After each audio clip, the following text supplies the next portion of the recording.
The Lord's anger was provoked by Baasha's sins.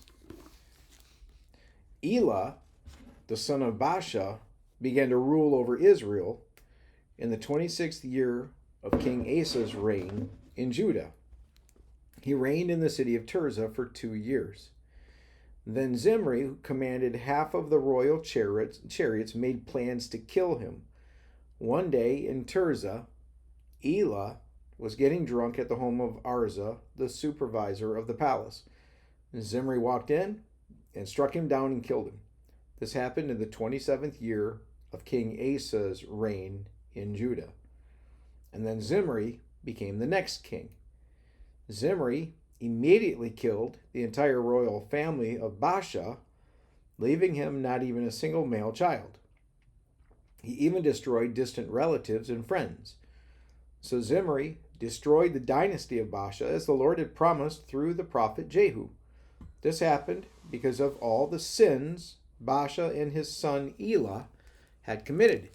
And because of the sins they led Israel to commit. They provoked the anger of the Lord, the God of Israel, with their worthless idols. The rest of the events in Elah's reign and everything he did are recorded in the book of the history of the kings of Israel. Now, Zimri began to rule over Israel in the 27th year of King Asa's reign in Judah. But his reign in Tirzah lasted only 7 days. The army of Israel was then attacking the Philistine town of Gibbethon when they heard that Zimri had committed treason and had assassinated the king. That very day they chose Omri, the commander of the army, as the new king of Israel. So Omri led the entire army of Israel up from Gibbethon to attack Tirzah, Israel's capital. When Zimri saw that the city had been taken, he went into the citadel of the palace and burned it down over himself and died in the flames. For he too had done what was evil in the Lord's sight, and he followed the example of Jeroboam in all the sins he had committed and led Israel to commit. The rest of the events in Zimri's reign and his conspiracy are recorded in the book of the history of the kings of Israel. But now the people of Israel were split into two factions. Half the people tried to make Tibni, the son of Ginath, their king, while the other half supported Omri. But Omri's supporters defeated the supporters of Tibni. So Tibni was killed, and Omri became the next king. Omri began to rule over Israel in the 31st year of King Asa's reign in Judah. He reigned for 12 years in all, 6 of them in Tirzah. And then Omri bought the hill now known as Samaria from its owner, Shemer, for 150 pounds of silver. He built a city on it and called the city Samaria in honor of Shemer. But Omri did what was evil in the Lord's sight even more than any of the kings before him. He followed the example of Jeroboam, the son of Nebat, in all the sins he had committed and led Israel to commit. The people provoked the anger of the Lord, the God of Israel, with their worthless idols. And the rest of the events in Omri's reign, the extent of his power, and everything he did are recorded in the book of the history of the kings of Israel. When Omri died, he was buried in Samaria. Then his son Ahab became the next king. Ahab, remember that name. It's a pretty prominent, wicked king. Okay? Real quick before we go on, notice that, so King Asa in Judah, the southern kingdom, he's king for quite some time in Judah. And during that time, they're kind of repeating their history based upon, each other. So they're like, while Asa was king, and this year, this king became over Israel, and he was assassinated, and then another king came into play, and he was king for 7 days, and then another king came, but then that was after they had two rival forces that were fighting for the kingship. So you see this feudal warfare that's going on, and when one king would come into play, and then he'd be murdered, and then they would murder that person's entire family, and to keep the kingdom from shifting back and forth. So you're seeing really this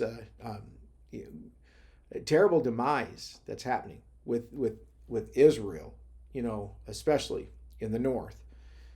So let's continue on. But now the people of Israel,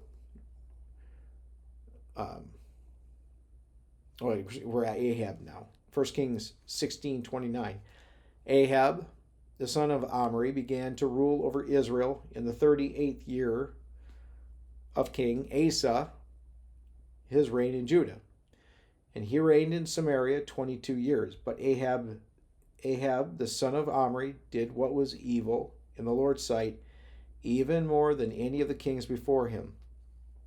And as though it were not enough to follow the example of Jeroboam, he married Jezebel, the daughter of King Ethbaal of the Sidonians, and he began to bow down in worship of Baal.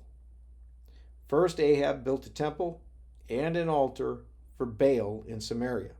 Then he set up an Asherah pole, and he did more to provoke the anger of the Lord, the God of Israel, than any of the other kings of Israel before him. It was during his reign that Hael, a man from Bethel, rebuilt Jericho. When he laid its foundations, it cost him the life of his oldest son, Abiram. And when he completed it and set up its gates, it cost him the life of his youngest son, Segub. This all happened according to the message of the Lord concerning Jericho, spoken by Joshua the son of Nun. Remember this, anybody who ventured to rebuild Jericho would lose their lives. Okay, so 1 Kings 15:23. The rest of the events in Asa's reign, the extent of his power, everything he did, and the names of the cities he built are recorded in the book of the history of the kings of Judah. In his old age, his feet became diseased, and when Asa died, he was buried with his ancestors in the city of David. Then Jehoshaphat, Asa's son, became the next king. Jump over to 2 Chronicles 16:11. The rest of the events of Asa's reign from beginning to end are recorded in the book of Kings of Judah and Israel. In the 39th year of his reign, Asa developed a serious foot disease. Yet even with the severity of his disease, he did not seek the Lord's help, but turned only to his physicians. So he died in the 41st year of his reign. He was buried in the tomb he had carved out for himself in the city of David, and he was laid on a bed perfumed with sweet spices and fragrant ointments, and the people built a huge funeral fire in his honor. Back over to 2 Chronicles 17. Then Jehoshaphat, Asa's son, became the next king.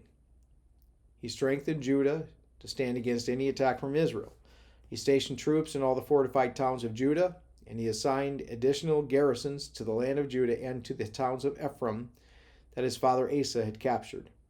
The Lord was with Jehoshaphat because he followed the example of his father's early years and did not worship the images of Baal.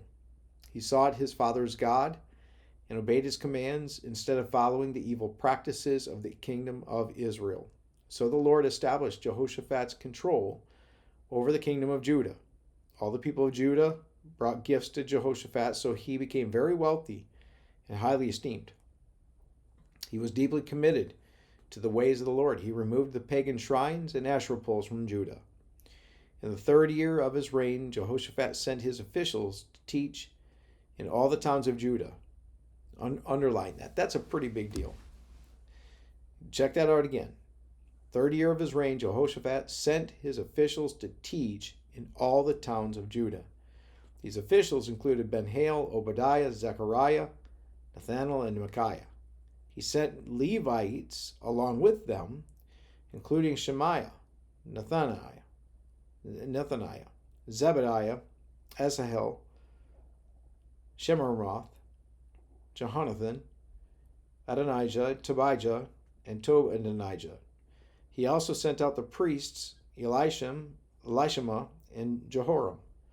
They took copies of the book of the law of the Lord, and traveled around through all the towns of Judah, teaching the people. And then the fear of the Lord fell over all the surrounding kingdoms, so that none of them wanted to declare war on Jehoshaphat. Some of the Philistines brought him gifts and silver as tribute, and the Arabs brought 7,700 rams and 7,700 male goats. So Jehoshaphat became more and more powerful and built fortresses and stored cities throughout Judah. He stored numerous supplies in Judah's towns and stationed an army of seasoned troops at Jerusalem. His army was enrolled according to ancestral clans. From Judah, there were 300,000 troops organized in units of 1,000 under the command of Adnah. Next in command was Jehohanan, who commanded 280,000 troops. Next was Amasiah, son of Zikri, who volunteered for the Lord's service, with 200,000 troops under his command. From Benjamin, there were 200,000 troops equipped with bows and shields, and they were under the command of Elidah, a veteran soldier. Next in the command was Jehozabad, who commanded 180,000 armed men. These were the troops stationed in Jerusalem to serve the king, besides those Jehoshaphat stationed in the fortified towns throughout Judah. Okay, jump over to 1 Kings 17.